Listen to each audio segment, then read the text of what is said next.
My name's Justin Decloux.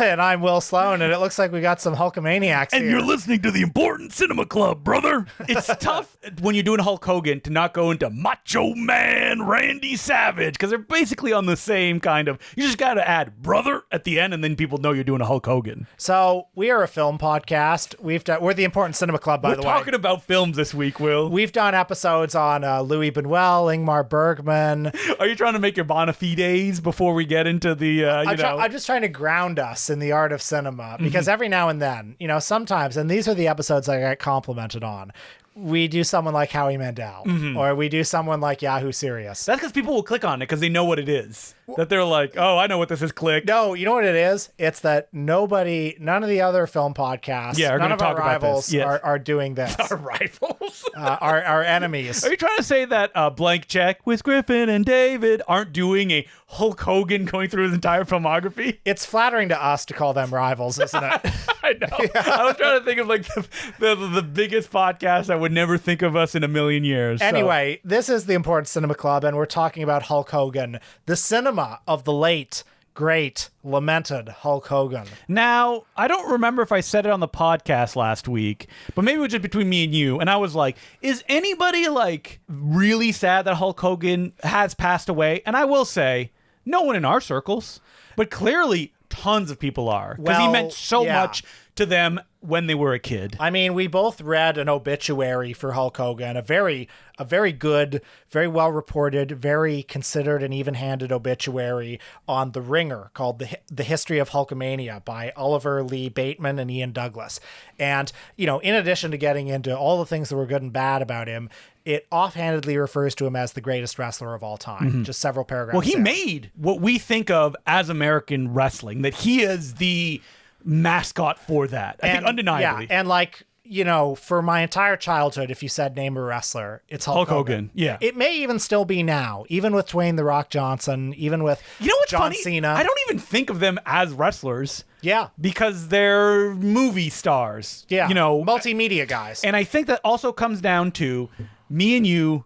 Let's put all our cards on the mat before we get pinned. We aren't wrestling guys, specifically when we were kids. No.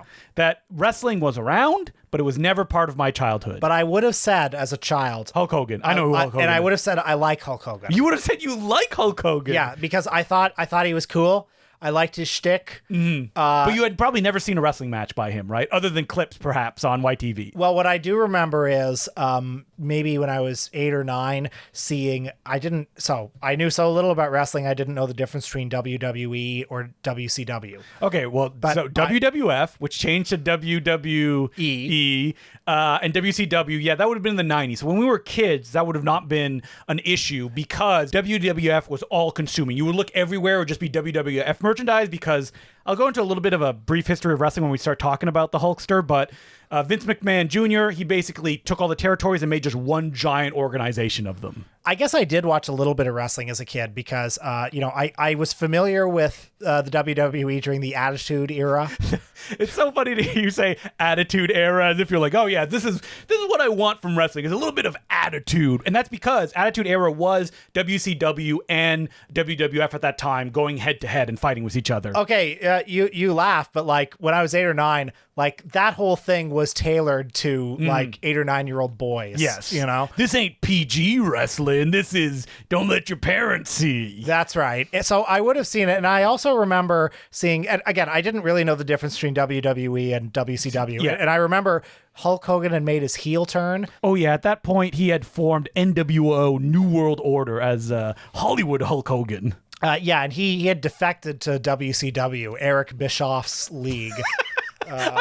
Okay, so maybe just research for this episode because you know who Eric Bischoff is. Do you want to know why I know all this? How? Because I saw the Mr. McMahon documentary on Netflix. That's right. He had defected to them and he created this heel turn character, this evil character. And as a child, I didn't understand this and I didn't like it. Yeah, as a child, I think maybe even I looked at wrestling as kind of like, it's the lower form of entertainment. It seems like something I would get into, but I think maybe it just was inaccessible to me. And because I didn't see it when I was a kid, like a kid in the early 90s, that it didn't have that appeal that the Attitude Era would have. And that wrestling is something that I've always wanted to get into. it's too much of a commitment. There are 2 3-hour shows I have to watch a week if I want to follow one league. Yeah. So whether it be like WWE or AEW, which is another one, but anytime I've been involved in wrestling, anytime that I've gone and seen wrestling shows, I loved it. Me and Emily went to go see Forbidden Door, which was New Japan and AEW having a match in Toronto. I've gone to shows with my pal Adam Riot Thorne, and I love to hear about wrestling. I love the world of wrestling. So like I've watched religiously the episodes that were directed by Jason Eisner of Dark Side of the Ring. Dark Side of the Ring. Love all those stories. I was going to say Wrestling in the Shadows. I love following any of the stories of it. And like when me and Adam used to hang out at Eyesore Cinema back when it used to be above on Queen Rotate Street. This. Yeah. Yeah. I would just ask him like questions about wrestling, like what about this? What about that? And I love all of those stories, but watching and getting involved in wrestling, a little bit too much of a commitment, even though I love the idea of wrestling. My relationship with wrestling is that, if somebody took me to a wrestling show, I bet I'd have a good time, but I don't care. Yeah, you said, when we talked about it, you're like, it's a little cheesy, but I see it on the same level of like martial arts, of especially the performance of it. Like if you see a wrestling show, they are getting banged up so bad. What's interesting, definitely, especially at like, WWE level wrestling, it is objectively interesting, the mix of like reality and fantasy. Yeah, and it is superhero storytelling. Yeah. So that's why you follow it every week. It's a soap opera, and you want to see how it plays out. It's interesting that something like WWE has something like Wrestler of the Year, and when they get their belts, they talk about like Dwayne Johnson or John Cena or somebody will say, oh, it was amazing when I got the heavyweight championship, as it's called. It was really validating for me. And you think, well, this is all scripted, isn't it? Why wouldn't it be validating? But the fact is, it's kind of like Employee of the Month. It's like it's determined that because of all the work that you put into it, you created a character that is important in this ecosystem. And so, the scripting reflects that. Yeah, it's like 100% that like when they say, oh, I won this belt, it's not through the physical deeds that they did, but it's the crowd reacted to them, which then made the writers go, all right, we need to put this person up on top. Now, do you know wrestling terms like baby faces, heels? I know heels. Yeah, bad guys. Baby faces, good guys. Okay. And Hulk Hogan, for his entire career, he was the ultimate baby face. That when he won, he would just keep winning. I think he has 1,000+ days of whatever championship belt that he held. Until the mid to late 90s when he became a heel. Now, Hulk Hogan is a guy that I knew I never had any affinity for. I wasn't even like, that's a cool guy. Even as a kid, I'd look at him and I was like, that's the guy that we like so much? So Hulk Hogan, he was never in my personal canon per se, but he definitely auditioned to be in my personal canon because as a kid, I saw a lot of his movies. You did? I didn't see any of his movies as a kid. I saw Suburban Commando. I saw Thunder in Paradise. I remember a friend and I watched Mr. Nanny on TV and we thought it was shit. Yep. Even as like 7-year-olds, we thought this is bad. I think I didn't see No Holds Barred till I was in my 20s, so I missed that one. And we're talking about Hulk Hogan on this film podcast really because he didn't work. In film. Yeah. He undeniably worked as a wrestler that people like to watch, that was charismatic, but on screen, I don't think there is a worse transition, judging from his popularity, and I guess that's a little tough because no one was as popular as him as a wrestler, into how bad his movies are. That's right. And I think before Dwayne "The Rock" Johnson, he was kind of, like in some ways, he was the most successful crossover star. By which I mean, look, Andre the Giant is in The Princess Bride. Jerry Lawler had obviously done a variety of things. I mean, Jesse Ventura. But Hulk Hogan headlined a number of films, was a bona fide multimedia star, and yet whatever success he had in film was also like an example of the limitations of professional wrestlers going into film, because whatever success he had, he was also not successful. So let's try to break down why we think, as completely like disconnected from that world, just doing a little bit of research, watching some videos, why was Hulk Hogan so successful in the ring? Because if you just show him to someone, you're like, this is the most successful wrestler of all time? They'd be like, the bald guy that like has a big bushy mustache? Well, I saw a bit of his first WWF match in 83 or 84 or early 80s, whenever it was. And he hadn't yet developed the showmanship persona. Yeah. And yet the announcers are still saying, like, look at this guy. He's huge. Yeah, okay. So number one, when you're talking about WWF, the thing that Vince McMahon really popularizes is big muscle guys. That's what he likes. He likes the idea of strengths. And so right there, that is what Hulk Hogan is bringing to the ring. Like his whole say, like, look at these pythons. And he's flexing and stuff like that. And I mean, controversially, of course, Vince McMahon was implicated in steroid scandals. I think he went to trial for it, for like forcing a allegedly forcing. Yeah, that's the thing, is like forcing the people that work on his roster to take steroids. Now, I believe this blew open because Hulk Hogan mentioned it on a talk show. Hulk Hogan went on Arsenio and he said, "Oh, I used it once." And then it's like, but then he went to the trial and said, "Yeah, I used it like every fucking day ever." Yep. Okay, so we need to make something clear as we continue to talk about Hulk Hogan. If you are a big Hulk Hogan fan, because we're going to keep coming back to this again and again and again, Hulk Hogan sucks as a person. Yeah. He's terrible. Well, in our circles especially, you were asking earlier, like, did people mourn his loss? And maybe they did. Maybe in some places they did.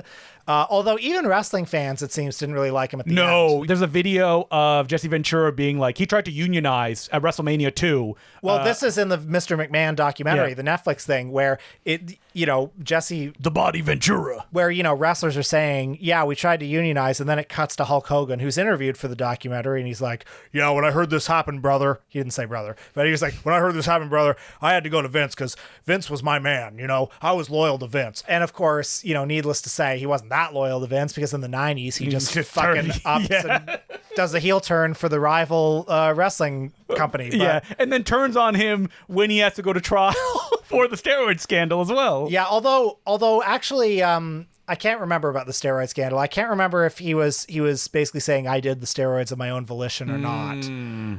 And so the Hulkster, again, everything you read about him, the way, I mean, we're not reviewing on this one because we haven't done our sex tape episode yet, but the Hulk Hogan sex tape, I shouldn't have eaten so much sushi. Well, definitely his reputation is heavily colored by the Gawker trial, which I think maybe Gawker was wrong to post the sex tape. Absolutely, yes. But then also it's wrong for a billionaire to use this as a Trojan horse to bankrupt a media organization he doesn't like. I don't like that. Nope. Throughout his career, people said that he's racist. And also like as a wrestler, everybody hated him because he always wanted to be on top. There's a famous 2005 SummerSlam match that weirdly WWE posted on YouTube like a couple days ago where he's up against Shawn Michaels and Hulk Hogan tried to big dog him in the ring, basically being like, I'm not going to put you over, which means like let you play to the crowd. You have to play to me. So what Shawn Michaels decides to do is every little tap that Hulk Hogan does, Shawn Michaels is like, whoa, and does like giant pratfall. So it looks very comedic of how it plays out. Everybody disliked Hulk Hogan. But we're going to be speculating why he didn't work as a movie star. But I think we'll also have to do justice to why did he work as a wrestler. Absolutely, yes. And so we both watched at least bits and pieces of matches. I do not claim to be an expert in this. Did you find him charismatic? I did find him charismatic, yes. And so when we talk about wrestling, what I like is a kind of more Mexican-styled high-flying wrestling. That's what I like. It just goes back to like the acrobatics or something like martial arts. It's not a show of power that really makes me like excited to watch it. But Hulk Hogan was all about power. Like his gimmick was he would often, be on the ropes for most of the match, and then he would Hulk out. And then do like his big move at the end. You watch the match with Andre the Giant, for example, and like it's entertaining, not so much for the fight, but for the contrast in the personalities. It's like Andre the Giant is this big giant rock. And what people remember about the Andre the Giant match is that Hulk Hogan body slammed him at the end of the match. Right. It's like, oh my God, he's so strong. He picked him up and body slammed him. And as people have pointed out, he was not the first to do this. Many people have done it before, but he had done it within a narrative construct that made him special and that made him like, wow, this will be part of his legend for the rest of time. But I think he worked as a wrestler, frankly, because he's so ridiculous. Both the way he looks, not just his muscles, but also his dumb mustache. His hair? Yeah. Like, he's just bald most of the time and his hair down to his shoulders. Or in that Andre the Giant match, like, it begins with, before they start fighting, Hulk starts, like, trash talking him. And you can't hear what he's saying. But you look at his face, and he's, like, ridiculous. It's like he's gesticulating. He's, like, cartoonishly intense. And, in an arena, that's awesome. I think the cartoonish intensity is important, is that when you're a kid, I think things that would be really powerful would be scary to you. And you look at Hulk Hogan, and because he is so ridiculous, there's something more inviting towards it. And also, when you're a kid, it's like, I think it might be on a similar spectrum as something like Jim Carrey. It's fun as a kid to like see an adult person, who, an adult who's like that ridiculous. And I think that the adult traits are important on Hulk Hogan. Like, as, cartoony as he looks, he does have a mustache. Your dad probably had a mustache in the 80s too. He's bald. So like, he doesn't have a full head of hair. And I think as a kid, you kind of like lock into those things. And the big muscles. He also that's had, important. he's like an absurd action figure physique. And he also had a certain like, he had that side of him that was like, and don't forget kids, eat your vegetables. Vitamins, yes. Be sure to go to school. And say your prayers. And that's how you'll be like the Hulkster. And on that note, please come down to Hulk Hogan's Pastamania, a new pasta restaurant. I think this is why I didn't like it when I was 7 years old or whatever, and he did the heel turn, because I was like, wait, I thought he was nice. I thought he was a gentle giant, Yeah, that's interesting, is that like one of the reasons people loved Hulk Hogan is he did feel very approachable and not scary like a lot of wrestlers would do, especially the ones that are, presented as powerful. And when you're a kid, you don't care about technical wrestling. You care about the strongest guy in the ring. That's what you want to see. And that's what Hulk Hogan delivered. The way he looked, his gimmick of hulking up at the end and doing the big move. As a kid, you understand all of that. And the yellow.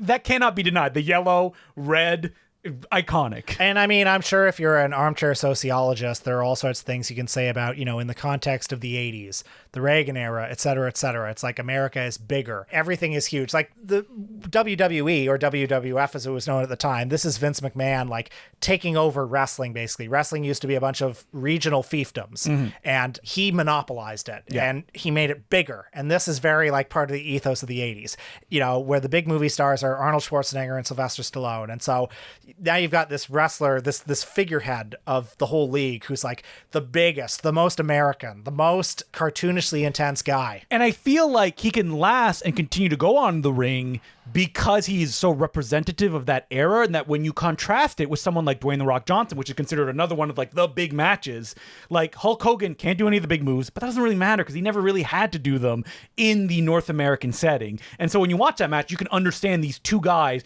they've honed these storytelling skills, which you have to do when you are a wrestler, and are able to perform it even as a late period as when the Dwayne and Hulk match happened. There's an interesting moment actually in the Mr. McMahon documentary where Dwayne Johnson is talking about that match. He says something like, yeah, I was supposed to just beat him, but like when we were out there, like we realized the affection of the crowd was on Hulk's side. And so like as we were doing it, we had to sort of readjust to the crowd reaction, which I think is kind of amazing. It speaks to the odd combination of athleticism and entertainment that wrestling is. And improv. Yeah, improv. That like, because when you watch a wrestling match, they did not go out and do like, okay, you do this, then I do that, then you do this. The broad beats are often designed, but they basically have to coach themselves into the moves, because when you do a move, the other person has to be ready to receive it, so nobody gets hurt. It's genuinely dangerous.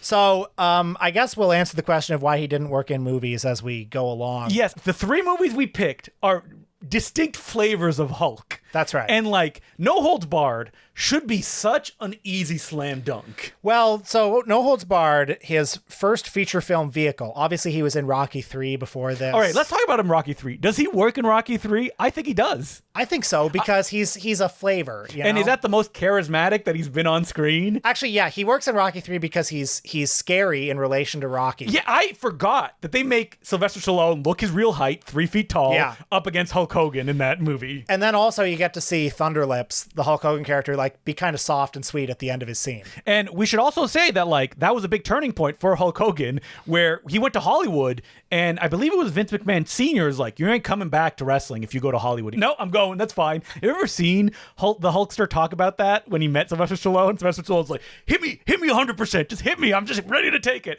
And like he slammed Sylvester Stallone, and Sylvester Stallone got a bloody lip, and Stallone was like, oh yeah, I love it. This is great, man. Yeah, you're in the movie. I love this like the early Sylvester Stallone that I've heard a lot of people talk about, like so energetic and like willing to do anything. Yeah. But rest in peace. Yeah. No, he's a good man. He and his brother. I have to believe he's a good man. But yeah, so he did get thrown out of WWE because of that. But then obviously they brought him back in. Yeah.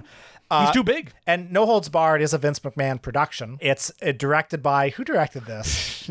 Some guy. I mean, that's the case except for one of the movies we'll be talking about. Yeah, so, okay, it's not that guy. No. Thomas J. Wright. Sorry, I'm learning this for the first time on air. What else has he made? Okay, this is his most popular movie on Letterboxd. Yep. He made Deadly Game. There's not much to report here.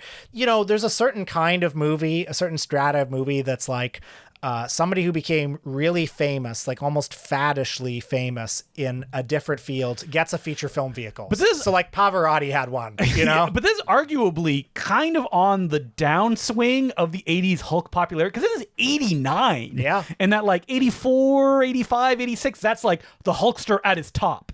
And then you ask him in this movie, which should be very easy of like, okay, Hulk Hogan comes in, he beats a bunch of wrestlers, he's the best. Not that hard. Where does this film fail? Where does the Hulkster performance give way? And okay, when you watch a Hulk Hogan film, you have an idea what Hulk Hogan is.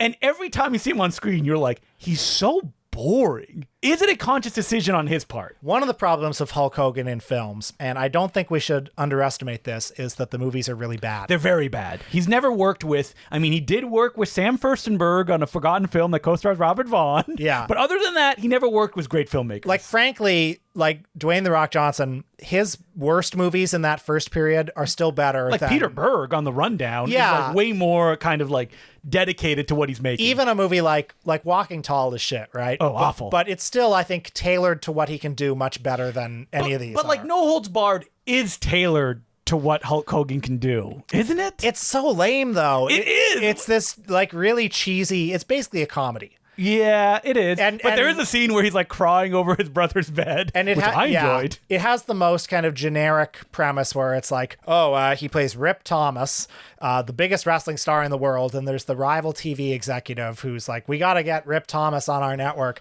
and he sends a spy played by Joan Severance to seduce him, but she falls in love with him. There's a rival, there's an evil Gabbo figure, yes. like a bad wrestler. Oh yeah, who's played by Tiny Lister. That's right. Great guy. So it has a pretty lame, generic, by the numbers plot. There's a lot of like really bad comedy, like when the two guys come to the Roadhouse bar, and they have to go to the shit bathroom. Well, so that's a structural problem. Yeah, we're really deconstructing like Cage Cinema here of No Holds Barred is. The movie needs to be Hulk Hogan beats a bunch of wrestlers, then he loses against a wrestler, and then he has to train himself up and beat a bigger guy. That's right. The problem is Hulk Hogan has such an ego, he will not let himself lose in this movie. That's right. And he no never tension. does. And because of that, the film has a weird issue where that bar scene goes on for 20 minutes and there's no Hulk Hogan because they cannot put him in anything, dramatic because he can never look weak in a situation. For example, horrible, unfunny scene where Joan Severance takes him to a French restaurant. Black Scorpions, Joan Severance? That's right. There's a waiter there who's like, Mr. Hogan, you are obviously an American buffoon. You do not know the French cuisine. And then Hulk Hogan, the punchline is like, he'll say, Garçon, j'ai adore le jambon, food. s'il vous plaît. Yeah. And it's like, of course, like, not only is he the best wrestler in the world, but he can speak French. He comes here all the time. The joke should be he picks up a fork, he doesn't know how to use it, and he crushes it in his hand because he's so strong. Yeah, it's like let him be not good at something. But they won't. Hulk Hogan won't let that happen to him. And I think this also speaks to he doesn't understand his limitations as an actor. This will become especially relevant with Suburban Commando, which is, has Terminator ripoff elements. Yes. Arnold Schwarzenegger knew what he couldn't do at the beginning. Mm-hmm. I think Arnold Schwarzenegger has become a better actor over the years. I would absolutely agree with you. But early on, he wasn't. And he's like, take lines away from me. I don't want to say them. It's like my monosyllabic Teutonic accent works in certain ways, and my physical presence. If I dial back all the excess acting, just my presence and my raw charisma will be what propels me. Hulk Hogan is constantly trying to act. Always. I think that he's actively trying to avoid what people like about him in his wrestling performances. Yeah. That he's like, I don't want to be too big. I just want to be like a normal actor within these contexts. And so basically he delivers every line kind of like this. And he kind of delivers them in a monotone. Yeah. That he doesn't have that much, like, we're giving more energy to these lines than Hulk Hogan does. But he's trying to recite them naturally, like a normal person would recite them. Yes. And brother, it doesn't work. It doesn't work. Now, when I watched No Holds Barred, 50 minutes in, I'm like, maybe this isn't as bad as people say it is. There's a scene where he jumps out of a limo and starts beating people up, and there's a famous like Dookie line that happens. That's what you would kind of want from this movie, but the movie seemingly tries to avoid it at every turn. So you get like Hulk Hogan's brother gets injured and Hulk Hogan's like, I'll get revenge. It's avoiding the very straight ahead, this is what you need to do to make Hulk Hogan successful as a star at every turn. Going back to Dwayne The Rock Johnson, something amazing The Rundown does is that it constantly puts him at a disadvantage. He's constantly being beaten up in that movie and being taken for a turn. And that's what you need to make the character sympathetic. And then the victory at the end happens like, oh yeah, I'm happy to see that, which Hulk Hogan would do in the ring, but he will not do in this situation. He's not even as good like a presence in a movie as Steven Seagal is. Like unironically, because Steven Seagal, I think also in his golden period, hell, Steven Seagal now understands his limitations. I'm not getting out of this chair. He understands the many, many, many things he can't do. Yes. And so, in his early movies, Steven Seagal, like, he could be kind of a tough guy. And he could also be kind of smug at times. He could kind of laugh at people. Hey, I'm watching the Oscars. Oh, and he's an awesome blues man. Yeah. I saw recently, I don't know, somebody posted in the Important Cinema Club Discord, the new Steven Seagal film has one of my favorite action choreographers working today on it. I know, he's rolling cameras on it right now. I never thought Seagal was going to do another one. I feel, if I had to take a guess, Seagal will be sitting in a chair for most of the movie, and there'll be a second banana who will do most of the action. Who's the action choreographer? Andy Ng is his name. He was in the Jackie Chan stunt team. He was in the Jackie Chan stunt team. He also did a bunch of excellent Indian films because he was involved with, I don't remember the actor's name. He starred in the Commando movies. But like Commando 3 has great Hong Kong style action scenes. He's an action choreographer who's worked like with the biggest names and nothing that's like blown up in a way that like you got to go searching for him if you really want to check it. So, and finally with Steven Seagal, he's going to be number one. Yeah, can't wait. But yeah, I understand that like limitation. And Hulk, he's just like, I am not going to tailor this material to me. In fact, I would rather it to be as far away from my usual persona as possible. But he still looks ridiculous. Yes. He's still got the mustache. He's still got the muscles. But like even the ending of No Holds Barred, this is when I should be like on my feet. This is what Hogan does best. And it just doesn't work. And I was watching, I was like, why is this? Like, why isn't it like clicking with me? It like, I would say the climax of No Holds Barred is very odd in that like it feels very cheap and small. And like there's no real stakes to it. Tiny Lister, great actor. We all know him from The Dark Knight Returns. He's the one who won't hit the bomb at the end. Dark Knight Rises. Dark Knight Returns. No, not The Dark Knight. Yeah, The Dark Dark Knight. Yeah. You can tell how often I watch those movies. I don't remember.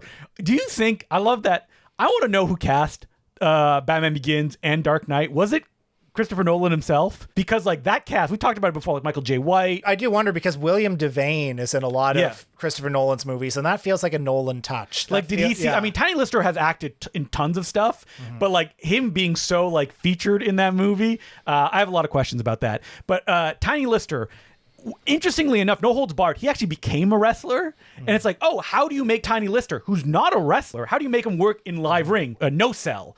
In that, like, he just wouldn't react to moves because he's so powerful. And that's kind of like what Hulk Hogan had to do in these movies. He had to be really big. He had to do everything in his ring, play to his strengths. And he never does that in any of the movies that we watched. The movie has kind of a lame formula plot, and it also doesn't have any edge. No. It's kind of halfway between being a kid's movie and being an adult's movie. So, like, it has some, like, really lame sort of suggestive comedy, him and Joan Severance. Oh, you mean the It Happened One Night plot line? The bedroom scene? Yes. Yeah, that's oh, pretty lame. You fell onto me. But the violence is pretty toothless. Yes. Not enough fights. Yeah. And that's what they want to see Hulk Hogan do. And there's also not a lot of style. No, there isn't.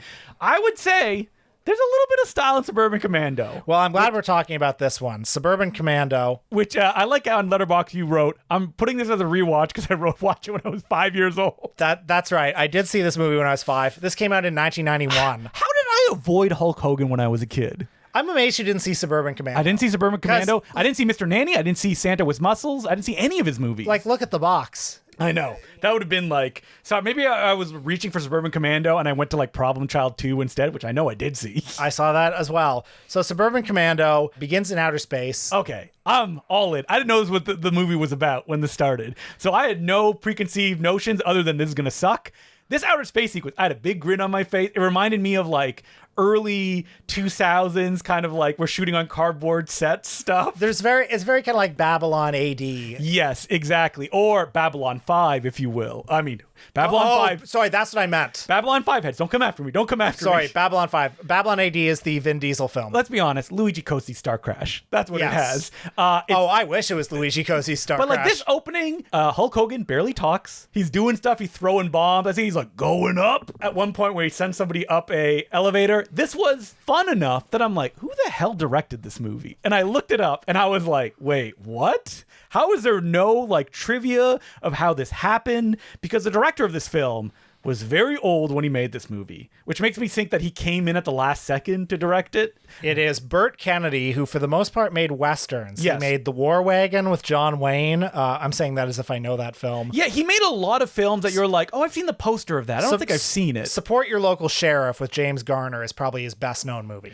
Yeah, he also did Hanny Calder is one that I see every now and then pop up. A lot of like TV movie-ish stuff, even though Return of the Magnificent Seven is a theatrical film that came out. But most importantly, he was a screenwriter who worked a lot with Bud Bedecker. He wrote The Tall T. He wrote Ride Lonesome, like Seven Men from Now, all classic Bud Bedecker Western movies. Oh, he also wrote White Hunter Black Heart, the Clint Eastwood movie. Then, just mere years later, he directed Suburban Commando. He's like, I'm a World War II veteran and I'm directing Suburban Commando. So anyway, there's an intergalactic ruckus. What you need to know is Hulk Hogan, as the Suburban Commando, he crash lands on Earth and he has to cool his heels a little bit. He has to be low profile. So he rents a room at the home of Christopher Lloyd and Shelley Duvall. Man, Christopher Lloyd's becoming a regular appearance on the Important Cinema Club after the Howie Mandel episode. Oh, that's right. He was in Walk Like a Man. Yes.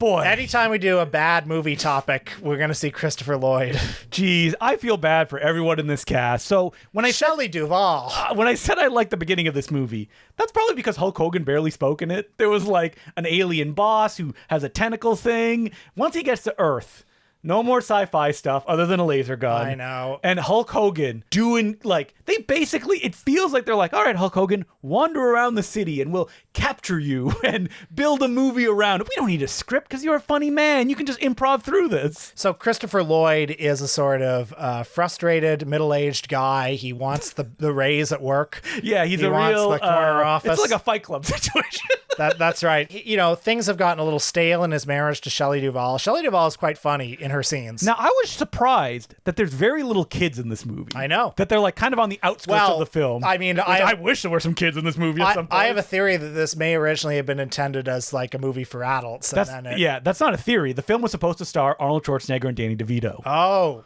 And at the last, I don't know if the last minute they dropped out, but they decided to not do it.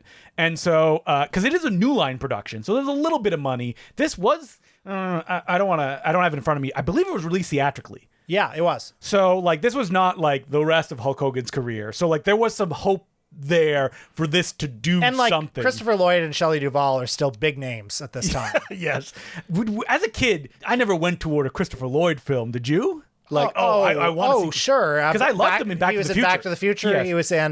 He was in other stuff. Who Framed Roger Roger Rabbit? Yeah, that's the two. And I didn't see it, but Camp Nowhere was everywhere. Yeah, Camp Nowhere was never one of mine either. Yeah, but no, he was like a guy. Like for me as a kid, yeah. Christopher Lloyd being in this movie was an asset. Yes. Oh, the Addams Family too. Oh, of course, the Addams Family. How could I forget that? No, he was a star for kids. But I never reached for him. But anyway, as this movie goes on, it's a mismatched buddy comedy movie where it's an alien from space and Christopher Lloyd, a frustrated suburban dad. Yes. I don't need to tell the rest of the plot, but what I will say is that it's a lot of really lame gags. Like the movie's so lame that there's even a scene involving a mime that comes up again and again. Yeah, it's like that kind of level of comedy. A mime. Oh man, I feel like I'm a YouTuber in 2005. Can you believe the mime is performing in the middle of the night? What's going on here? How did this get made? Yeah. You know, there will be gags like, oh, the paper boy like throws a paper at Hulk Hogan and it has to be like, no, don't kill the paper boy, you know. But the problem is he should have just played this movie as the Terminator. Yes. And Hulk Hogan wants to be a likable guy. He doesn't go big really in this movie. He goes kind of natural. He goes natural. He's talking as if he's like a regular person. Like he should have been like, he doesn't know what's going on. Maybe he's destroying stuff. He's a man from another world. He should be, he should act like it. But nope. he's just talking to Christopher Lloyd like they're both humans. Now, I will say there's some scenes I liked in this movie. Every now and then, Name one. The scene where he fights the guys in the office building. There was a little bit of Hong Kong comedy style stuff. Like he throws a guy and there's the big shape of the guy. And I like that. When there's the outline of the guy's body in the wall. There was, and that I'm such a wrestling fan. I was like, is that the Undertaker? It was. So that I like, but it seems to not want to like push it far enough. There's like a Zucker's version of this. Doesn't he punch a mailbox at one point and like a little white flag comes up? Like those kind of gags made me laugh. Few and far between, but though. Hulk Hogan, which is what we're talking about, this stinks in this movie. He's terrible. I know. Every time he opens his mouth, it's like, oh yeah, let me help you with that. So like, yeah, he should have played it like Arnold. Yeah. He should have been like said very few things and just let his physical presence carry it. But I think he wanted to act. Yep. 100%. He wants to be, he looks at what wrestler had turned good at this point. Like when this movie comes out. Oh, you're asking the wrong guy. Yeah. I know they're at the tip of my tongue and I'm like, like what Hulk Hogan should have done is an action movie. Just a straight ahead, like Sylvester Stallone, Arnold Schwarzenegger style action film. But I think he doesn't want to do it because he's like, well, kids are my fans, right? So I should be doing kids movies. He's also looking at Arnold's career where he's like, Kindergarten Cop, Junior, stuff like that. I guess Junior hadn't come out yet. But, the turn to comedy, Twins. This is like a transparent attempt to sort of replicate the energy of Twins. Yeah, but you're jumping to that without the kind of grounding thing of like, why Arnie is so funny in Kindergarten Cop is that, the film makes Tex like, oh, this is the cool guy who's a cop, and then he becomes silly. There's none of that. Hulk Hogan is always a silly figure because there's never been a serious version of him up on screen. Did you see any of the other ones that came after this, like Santa with Muscles? Yes, I've seen Santa. I did it on No Such Thing as a Bad Movie. You poor thing. It's not good. Now, I will say, I'm like, oh yeah, this movie ends with a sword fight between Hulk Hogan and Ed Begley Jr. in a diamond mine. That's right, yeah. So there's that. But this is the thing about the Hulk Hogan films. Hulk Hogan is such a charisma black hole that movies that should be like fun because of like the construction and how silly they are just collapse around him, and they're just not fun to watch. Actually, you know what he should be in movies? Because in wrestling, what was good about him was that he was so big. Yeah, he was. But he's never big in these He's movies. Never big either. Yeah. It's like he should be. There should be a contrast between he's big and then he's really minimal. Yes. And he needs to Hulk up in these movies, and he never does. Now, what is another great Hulk Hogan performance that's not Thunder Lips and Rocky 3? Of course, I'm going to say it, and you're going to be like, you know what, Justin, you're right. A little sequel called Gremlins 2. Oh, yes. Yes. That's right. Well, he's only in it for 30 seconds, so that helps. Where people don't know, of course, maybe you watch the VHS version of Gremlins 2. In Gremlins 2, the movie breaks at one point, and Hulk Hogan comes out, and he's like, you know why he's fun in that movie? Because he's playing himself. And because he has a good director. He has the modern Frank Tashlin who knows how to deal with a guy like Hulk Hogan. Exactly. Hulk Hogan, could he have worked as a star? I think absolutely, if someone had pushed him in the right direction or taken him very seriously. Serious in the way that the action movies needed to be, not as a family comedian. There's nothing for him there. And we decided to check in on a more earnest action film that he made. Near the end of his career, Hulk Hogan got into literally the TNT action movie factory. People don't. Does TNT still exist as a channel? I don't know, but yeah, it is a TV channel. It is. The TNT network had its own wrestling thing that Hulk Hogan ran for a little while. The people hated what he did to it. Okay. He changed the size of the ring. I can't get into this, but TNT was basically like a garbage channel that did basic cable, and it would do schlock. Now, even as a kid, I'm like, TNT is like under the Spike Channel. Yes. Spike Channel has Slam Ball. Spike Channel, I think, was Canadian. Basketball on trampolines. I think it was it not American as well? I'm pretty Let us know in the Discord if it didn't. Spike TV. Yeah, Spike TV.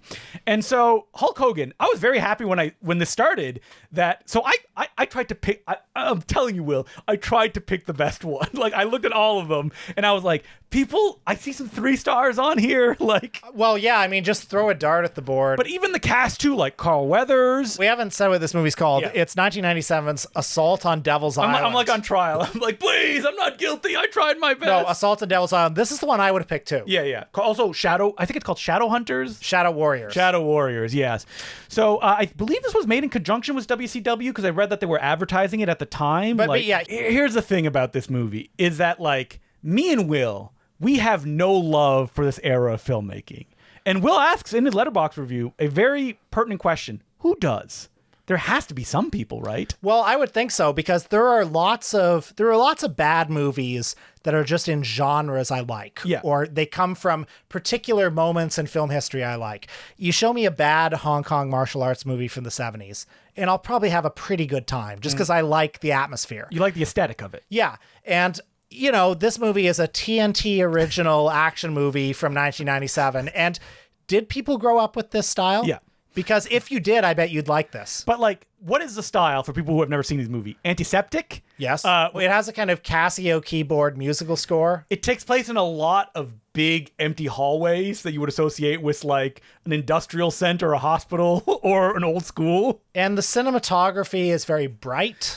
I will say when it started, I was like, hey, there's some crane moves here. They're trying something. But also from a structural standpoint, man, this is the second time I use that sentence in an episode about Hulk Hogan. Almost nothing happens for 10 minutes.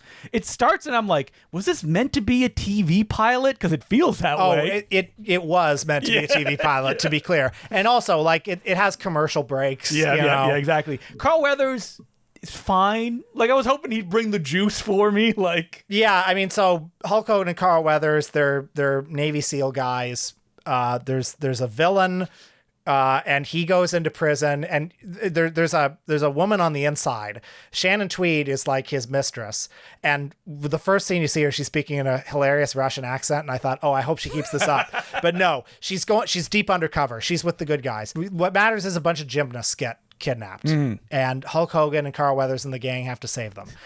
Shannon Tweed is often in various states of undress. But not too much. It's a TNT original movie. Well, she's topless in the second scene. Oh, is she? Yeah, maybe I saw a different version. No, there's a sex. Well, the one I watched was on YouTube. Okay. Nudity on YouTube. Disgusting. Yeah, I'm gonna pull it up later and I'll show it to you. We'll watch it together. You see her breasts early on, but then for the most part, she's constantly finding ways to just be in her underwear. I love how we're saying Shannon tweeted like most people will not. She was not part of my youth either. She's someone I only discovered in the 2000s. Are when people I was going nostalgic for Shannon Tweed? I think a lot of people are, because I think she was a name that people would go to.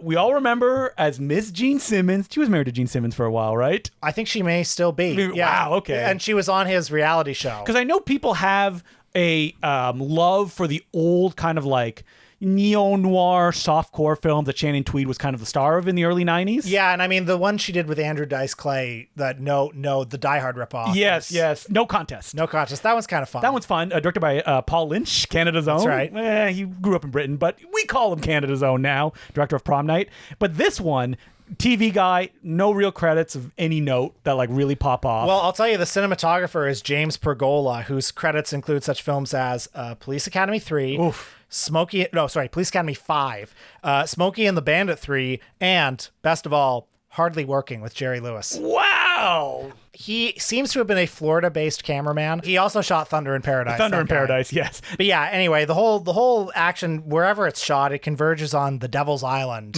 halfway between Florida and Cuba. And like we haven't even talked about the Hulkster here, because he is a non-entity in this film. So I thought something was a little bit amiss. The opening scene, the opening credits play over him practicing martial arts to pan flute music is playing. And I'm watching this like, he's not a martial artist. And I also think that this speaks to something that's wrong with the whole movie, because Hulk Hogan has never been a martial artist. He's never been, you don't buy him as like the philosophy of the martial art. There's no spiritual dimension to Hulk Hogan. Mm-hmm. Hulk Hogan is excess and tackiness.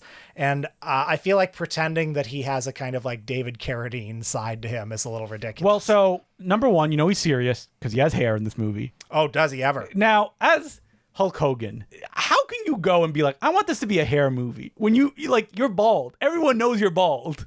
Like, what are you doing? Is it like when Jason Alexander said, 1 year I'm just going to have a long flowing wig in every role that I play? And he said after, he's like, what was I thinking? Yeah. Jason Alexander wore a toupee for a year to show casting directors that he could play roles with hair, and it didn't work. No, it did not work.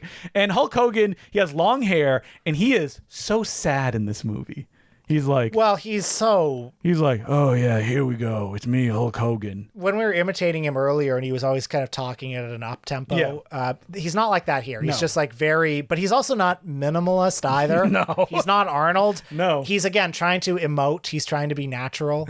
There's nothing wrong with this movie, which is like, a perfectly competent piece of shit. Yeah, if I saw it on TV, I'd be like, yeah, that was fine, I guess. Yeah, but I would also be like, I'm not watching this. No. There's nothing wrong with this movie that can't be fixed by just some subtle alterations in Hulk Hogan's performance, which again comes down to he should either be silent and monosyllabic and then gets big at the end. Hulkster. Yeah. Like imagine in the action scenes he really let her rip and he was like, "Roar!" Like that's what he should do, but he doesn't. He tries to act like a real guy. And that's not what we want from Hulk Hogan. That's not what anybody wants. Now, did I watch some interviews with Hulk Hogan on such classic programs as the Joe Rogan podcast, of course, because that appeared?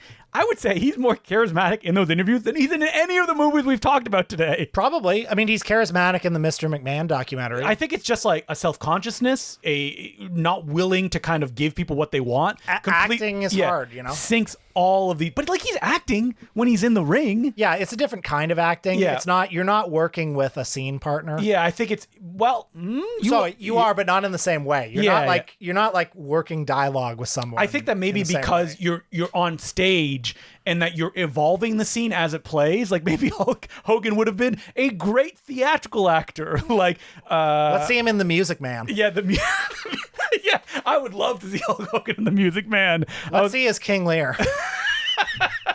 Well, thanks to technology, maybe we can, Will. So Hulk Hogan's film career, we were not going to elevate it coming back to this. No, this was just simply, we were interested in doing like a cold case study. Why did this die? And I think that at the end of the day, it's just that he was not willing to let his ego aside and give people what they want. Because you would think that, like, considering how long he lived, that he should have had a, like, comedic, like, role that he popped in some movie in the last 2 decades. You're right. There should have been, like, I don't know, an Adam McKay movie where he's, like, has a funny, like, like John Cena in Trainwreck. Yeah, or even Adam Sandler movie, like, brings Hulk Hogan to do something. Yeah. Like Vanilla Ice. You're right. But nope, I just think he was unwilling to do that he was stuck in a certain mindset and wouldn't let it go. And I mean, that led to most of his career crashes. Like we talked about New World Order, NWO, like that went on forever, mostly because Hulk Hogan would not let it go until he just drives everything into the ground. Anyway, he had too much sushi. He died, and we're glad to be rid of him. No, I'm just kidding. That's harsh. That's harsh.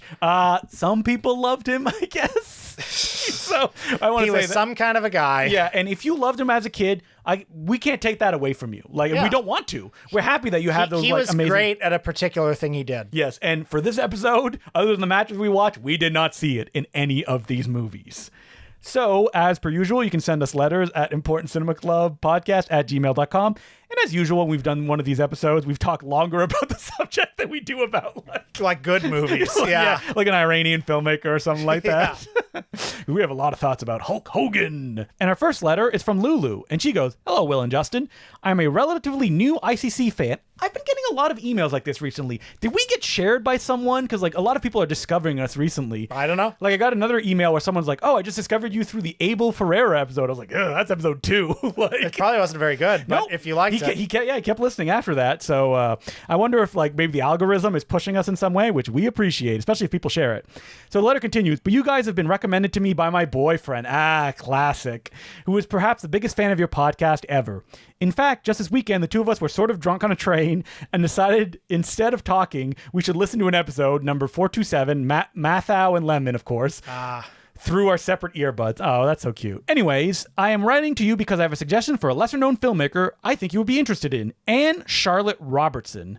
Do you know this filmmaker?" Not off the top of my head. So she writes a lot about this, and I'll forward you this email. So I'm just going to go through some of the bullet points. But she was an American experimental filmmaker who attended Mass Art in Boston, which results in her body of work being a fantastic history of Boston pre-gentrification, and continued to live and document her life in the city on a Super 8 camera. She is a diaristic filmmaker, her most popular piece of work being The 5-Year Diary, a 36-hour film capturing her day-to-day life, and in particular documented her mental health battles, struggles with eating, and general mania. This movie's 36 hours, and somehow I follow a lot of people on Letterboxd who have watched it, claim to have seen it. Okay, maybe they saw a clip of it, because I don't know if it's available. I mean, the letter writer mentions here, Currently, the Harvard Film Archive owns her entire body of work. It was donated to them after her death in 2012. And as much as I love HFA, they are very stingy with allowing access to Robertson generally.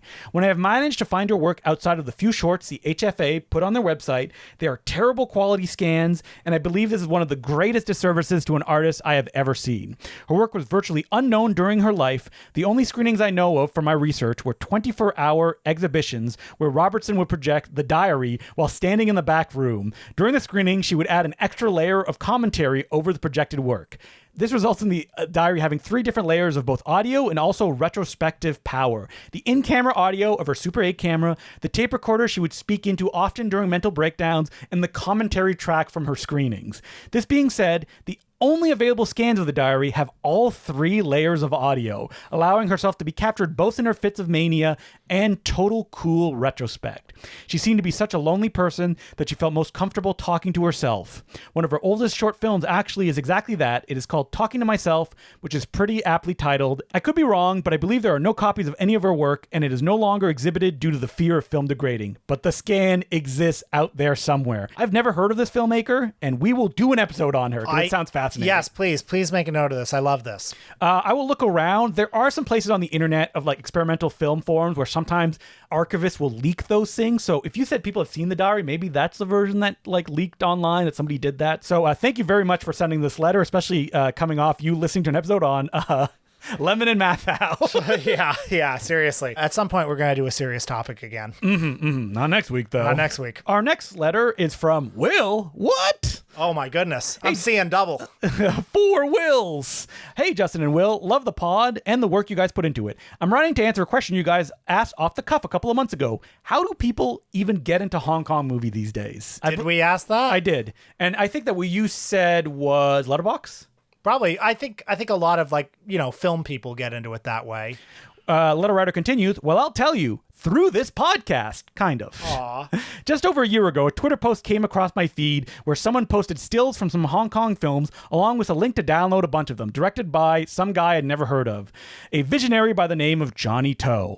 As someone who has seen thousands of films since my 80s upbringing, although hardly much of it of Asian origin, aside from Jackie and Bruce stuff, I was instantly captivated by the blocking and lighting of the images. The guns hooked me too, because who doesn't like gangster action drama? I decided to watch one that caught my eye the most, The Mission, 1999, and instantly fell in love. I dove headfirst into the rest of this filmography and branched out from there, searching for podcasts on the topic. This led me to your episode covering Johnny To, from which I learned about things like the book Planet Hong Kong by David Bordwell, the mainland Chinese handover, etc. Well, boy, we do not want to be a first source about the mainland Chinese handover. Hey, I know everything about global affairs. Anyway, I've listened to just about every episode in the past year since then, and especially love the Hong Kong ones. Also, I do have a quick bone to pick. Uh-oh. Well, listen, you can't listen. I have a bone to pick with some of those episodes. It'll happen. How is there an episode on Howie Mandel, a name I haven't heard since I got rid of my cable box in 2009, but no DTV episode covering fine gentlemen like Roddy Piper, Billy Blanks, and Gary Daniels? Well, I bet you enjoyed this episode because... the Hulkster. Yeah. I know you love action, Justin. Howie isn't even... Will loves action, too. Yeah. Howie isn't even... And Justin loves experimental cinema. I speak in third person when I talk about intellectual topics. Howie isn't even cinema. He has just comedy specials, apparently. Who knew? Excuse me, Howie Mandel made a film with Blake Edwards. That's cinema, if you ask me. And where's the Andy Sedaris love? Gary this and Graver that, but no bullets, bombs, and babes? I love how this has been like absorbed into him, so I appreciate that. Andy Sedaris is somebody we talk about every 6 weeks. We say, we gotta do Andy Sedaris. Yeah, I think Andy Sedaris is one of those problems when those types of filmmakers where like they get talked about so much. And do you hear yourself, Justin? You're talking about Andy Sedaris. Well, I'm talking about like Red Letter Media, like the big Right. like YouTube people. They talk about Andy Sedaris a lot. I think also, well, listen, there's no valid reason that we haven't done Andy Sedaris. It's just Have you ever gone deep in Andy Sedaris? No, I've seen like a couple of the big ones. I like him, but you know what? When I watch an Andy Sedaris movie, I sort of feel like, okay, that's really funny. I get it. Mm-hmm. I don't feel the need to.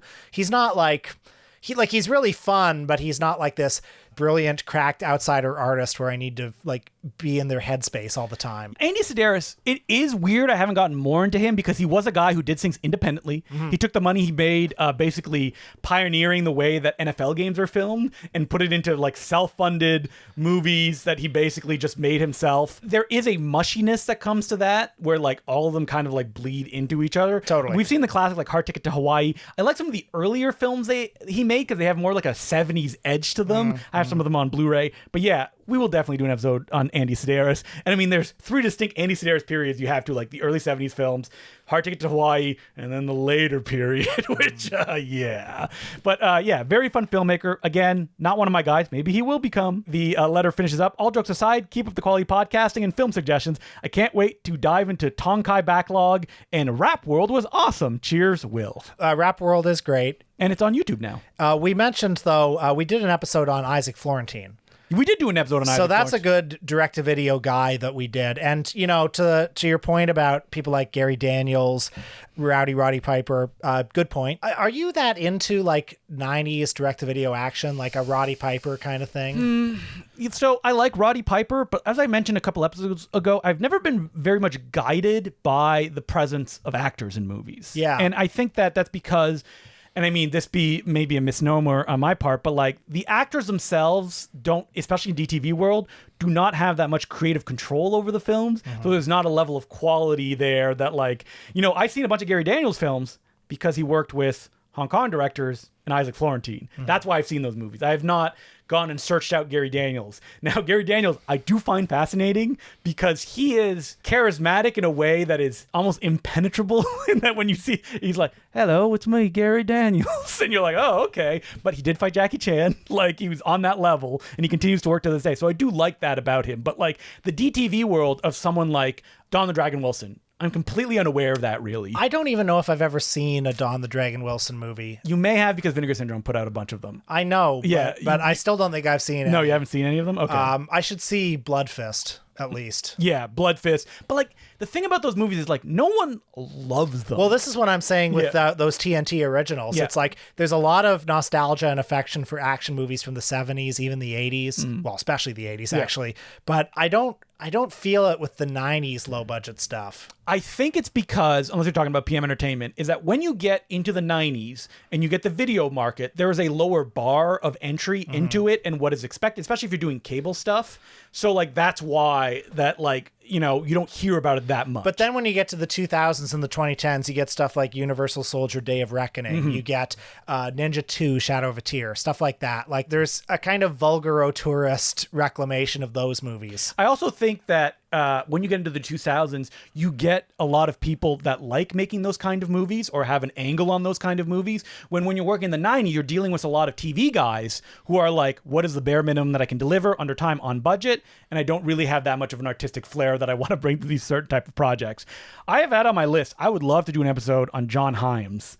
Mostly because no one has probably ever done an episode dedicated to him. Universal Soldier Day of Reckoning. Yeah. He also directed The Smashing Machine. He's a documentarian. He did that Smashing Machine documentary that supposedly is a shot-by-shot remake in the new Dwayne Johnson version that's coming out. So, Right. And I'd love to do John Hyams. He's also the son of Peter Hyams. And I think it would be funny to do John Hyams before we did Peter Hyams. Was it Peter Hyams who did Enemies Closer with Jean-Claude Van Damme? He did. And John Hyams was very involved in that film. He edited it. So That's a good movie. Yep, I actually really like Yeah. it. And when you talk about like DTV, that's the one where Jean-Claude Van Damme plays a Quebec separatist terrorist. That's right. I remember my dad and I rented that movie. Wow. From the library, and we were like, we'll laugh at this. And then we were like, oh, this is good. Yeah, wow. The 7-Up man actually kind of delivers. Is he 7-Up or Orlando Jones? Yeah. Well, we all know him from the classic Evolution, where he's like...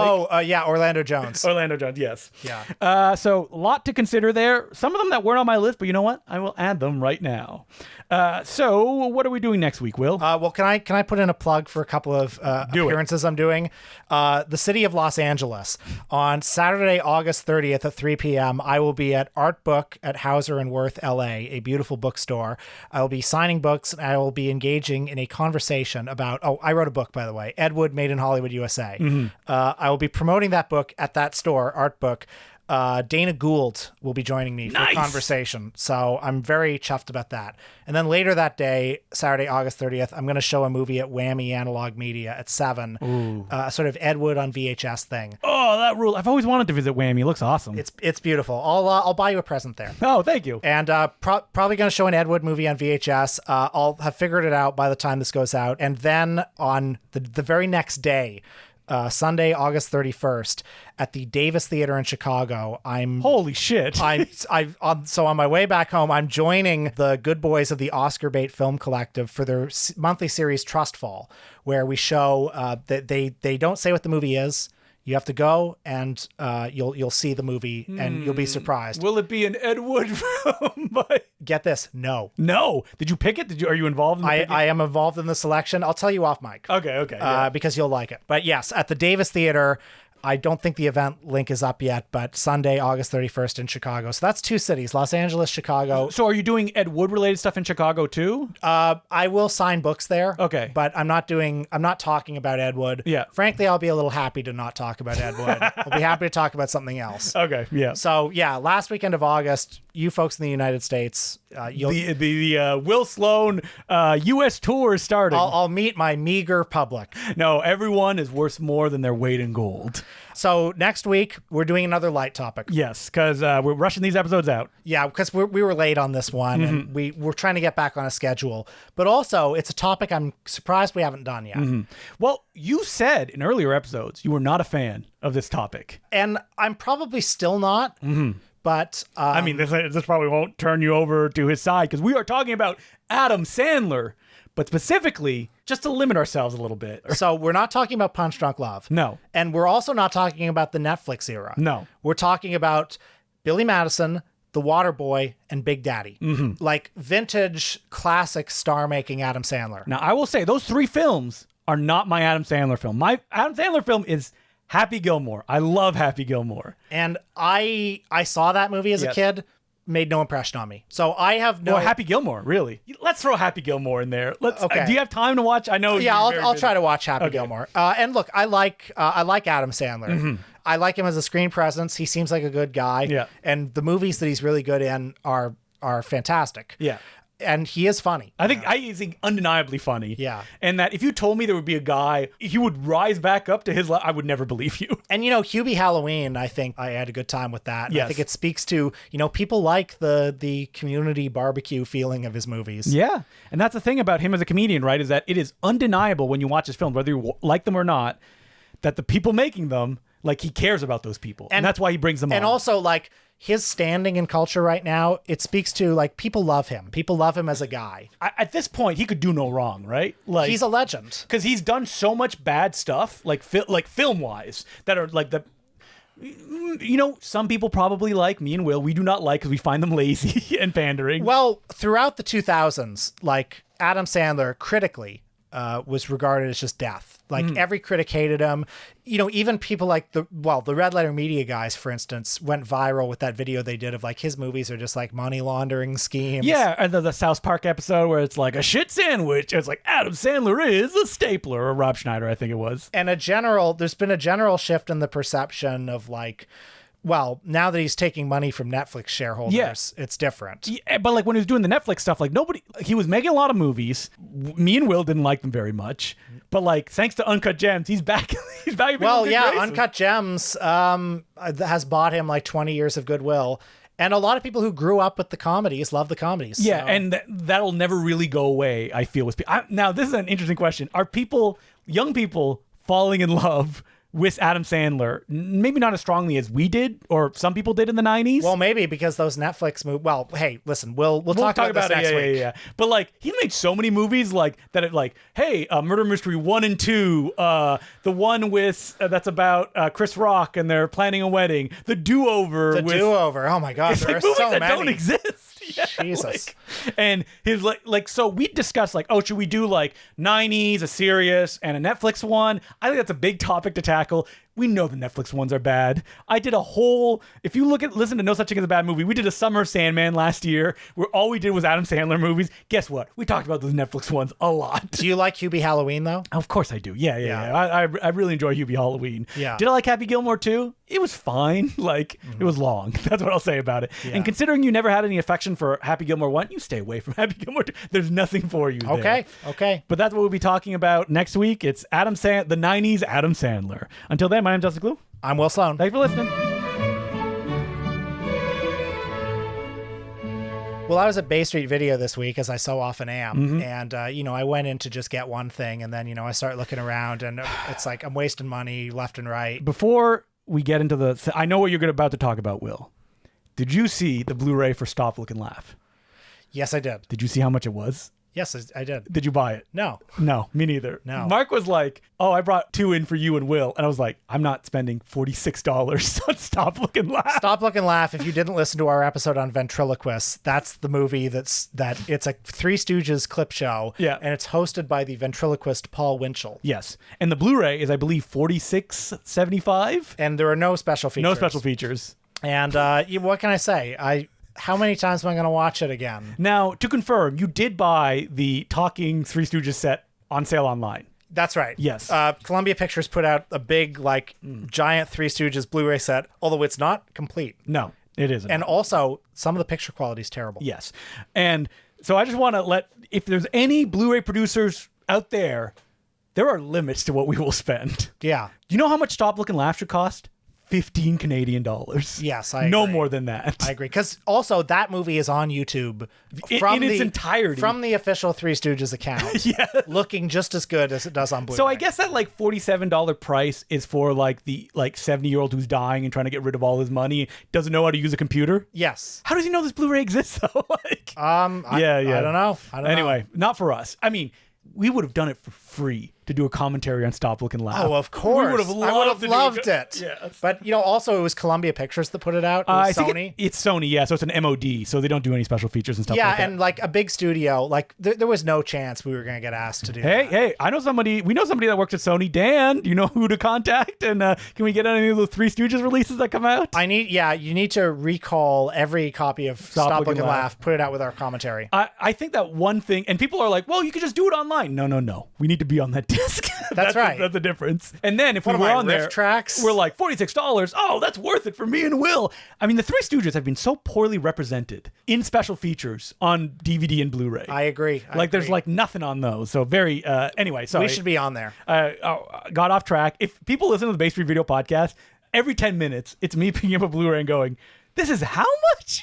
As I talk to the person who, his job is to sell them to people. Yeah. But so you were there. Oh, yeah. So I picked up a copy I went to the Grindhouse Releasing section. Yes. Now, Grindhouse Releasing is actually the best Blu-ray company in the world. They release maybe one thing every 2 years. Yeah. Yeah. And they've put out The Beyond. Yep. They've put out Gone with the Pope and Massacre Mafia Style, Cannibal Holocaust, Cannibal Ferox. And even if you don't like these movies, and hey, who doesn't dislike Cannibal Ferox? But their special features, their audiovisual presentation are unparalleled.